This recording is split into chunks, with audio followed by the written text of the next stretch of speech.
Hello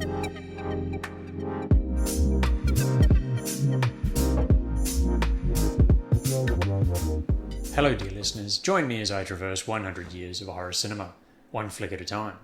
Basil Rathbone and Nigel Bruce return as Sherlock Holmes and Dr. Watson for their 10th outing. The story was adapted by Roy Canslor from The 5 Orange Pips by Arthur Conan Doyle. A group of gentlemen are given envelopes with orange pips, one by one.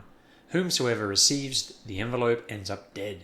The rest of the survivors receive the life insurance. The insurance company is concerned, and Holmes investigates. What happens next is a series of murders, as Watson and later Inspector Lestrade bumble their way around the old house and the beach, the one and only outdoor setting. Meanwhile, Rathbone, who plays Sherlock to perfection by now, makes his way around stating that he knows what's going on, but reveals little. Is one of them the murderer? He who will inherit their wealth, the last man standing? Is he the guilty one? The Sherlock Holmes series started in the 30s with 20th Century Fox and 2 well-produced thrillers, including none other than The Hounds of the Baskervilles. Once Universal got the rights, they pumped out 12 B pictures in 7 years, as was required by the agreement with the Doyle estate.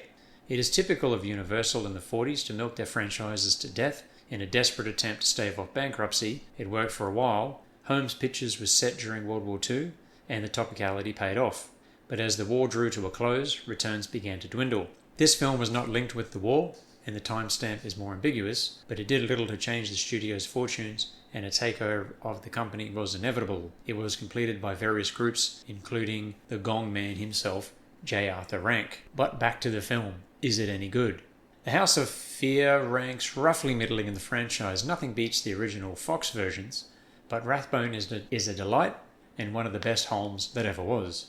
Peter Cushing was arrogant, Benedict Cumberbatch was eccentric, Rathbone was more straightforward. They each have their strengths, but Rathbone is the star here and worth the price of admission. If viewers are not familiar with the tales, then the twists and turns are effective enough. The picture falls under the category of brisk but light entertainment, a snack, a morsel, but a tasty one at that. While Lestrade and Watson are played as hams, which are somewhat dated performances, Rathbone and the ensemble are well matched and entertaining. The sets are basic, the direction is flat but adequate. A tasty film for a lazy afternoon snack. World War II saw a rise in thrillers, so it makes sense that this film series would be a hit. By this stage, the formula was growing stale, but it is more than watchable. We should also consider ourselves lucky. Cushing's BBC episodes, some decades hence, are now mostly lost, but these older films were restored just in the nick of time by a trio of film enthusiasts, including none other than Hugh Hefner. If you are keen to venture into the series, start with the Fox versions. However, the Universal films, many of which are available free online, are worth your time. Enjoy.